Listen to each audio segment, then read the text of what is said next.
Si les sociétés, donc tous les fournisseurs d'énergie, peuvent proposer des choses simples, tant mieux. Tant mieux, parce qu'il sera beaucoup plus simple pour nous de les comparer, d'analyser, pour prendre une décision. Aujourd'hui, je peux vous le dire, hein, quand je fais un point avec mon acheteur Énergie France, il passe énormément de temps à analyser les offres, quand on les reçoit, hein, puisqu'il y a une telle disparité au niveau de la partie financière, hein, coût molécule, acheminement, etc., etc., sur les services et sur tout ce qui est en plus, hein, flexibilité, bien comparer les offres et sur l'aspect, bien sûr, contractuel. Aujourd'hui, les offres ne sont pas comparables. Donc, il y a vraiment un gros travail de nos acheteurs pour clarifier et après aligner les offres par rapport aux besoins de Sanofi.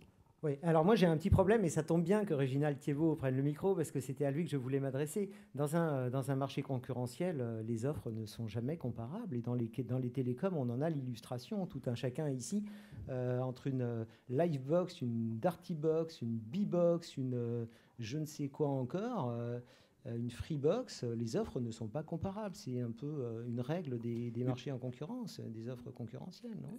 Votre point, c'est quoi? C'est qu'aujourd'hui, les offres ne sont pas comparables? Mais c'est ce que disait Emeline Chevalier, c'est pas moi. Mais hein. c'est logique, les attentes des clients ne sont pas comparables.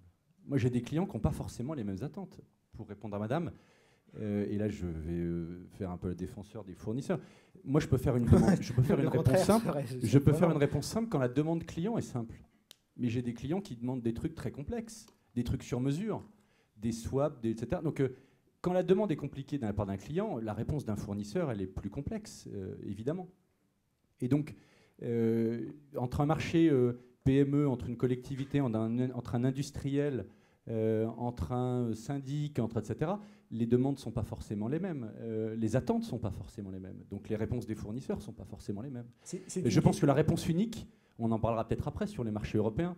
Attendre un prix unique de molécules sur tous les marchés européens, ça n'existe pas. Ça n'existe pas plus dans les télécoms, d'ailleurs. On en a parlé hier sur le Senelec, on peut en reparler sur le gaz. Oui, je pense que c'est un vrai sujet. C'est récurrent dans les débats acheteurs-fournisseurs, hein, ici. C'est effectivement cette espèce de décalage entre le discours des acheteurs et des fournisseurs. Les acheteurs qui veulent quelque chose de formaté, et les fournisseurs qui disent ben oui, mais vous ne réclamez pas tous la même chose. Oui, parce que je pense qu'il y a de notre côté sûrement à simplifier les choses, à simplifier nos contrats. Je pense qu'effectivement, nos contrats, de temps en temps, on regarde les clauses générales de vente, etc.